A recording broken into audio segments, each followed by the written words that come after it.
Hello, and thank you for attending my session at NSTA on what is even more amazing than Google Earth.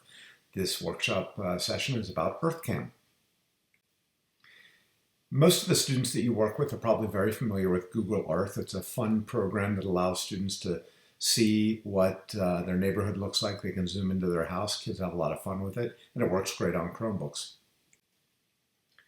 There's only one problem with Google Earth, and that is that the pictures on Google Earth are sometimes very old. This picture of Newtown Middle School, actually the building was torn down a number of years ago.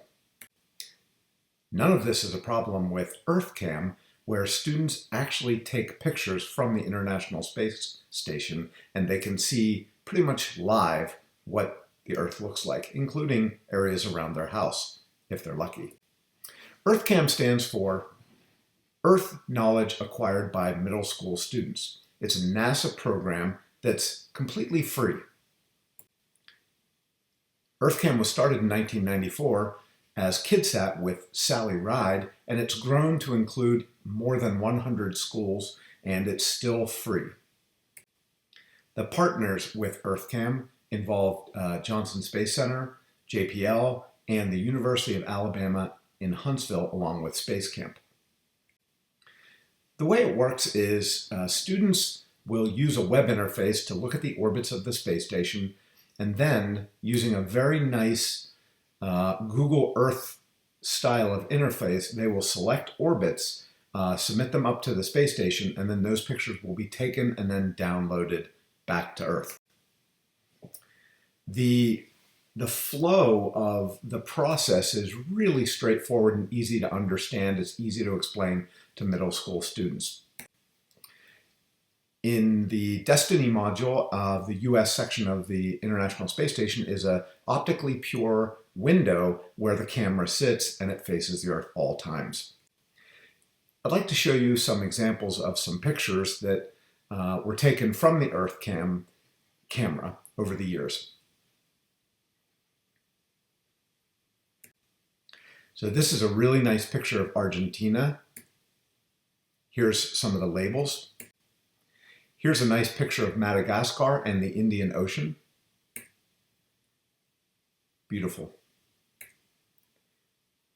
Here's zoomed in on the delta. This is actually California, and you can see great colors and how the Earth has been modified by human agriculture. This is actually what the photo looks like right from the International Space Station. You notice that north is not at the top, it's angled just like the orbit of the space station. And here's zoomed in on a town.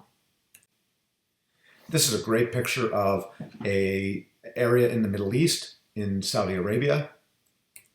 And you can see that there are crop irrigation pivot marks that you can see. Zooming in on them, you can see not all the circle is all being used.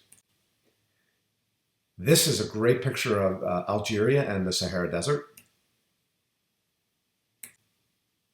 And this is a great picture of the Persian Gulf and the Arabian Sea interface.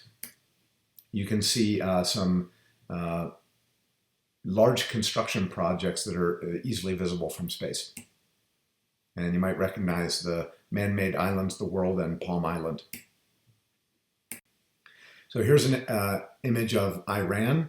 There's no limitations on what pictures you take, so you can take pictures of North Korea, Iran. And the pictures can be stitched together, which is really nice. If you have students take similar pictures, they can put them all together. The process is really simple for middle school students. With a teacher walking them through it, it's a piece of cake. Here's a couple of pictures of students working on it, looking at a map, checking out the website. After the pictures are downloaded, there's a lot you can do. Here's an example of labeling the pictures using an overhead transparency sheet. Like I said, the program is free. It's very interactive. Kids really enjoy it. I think it's great. I've been using it for years. Really, really love it. All you have to do is go to earthkam.org to sign up. It's free, and they run about 4 missions a year.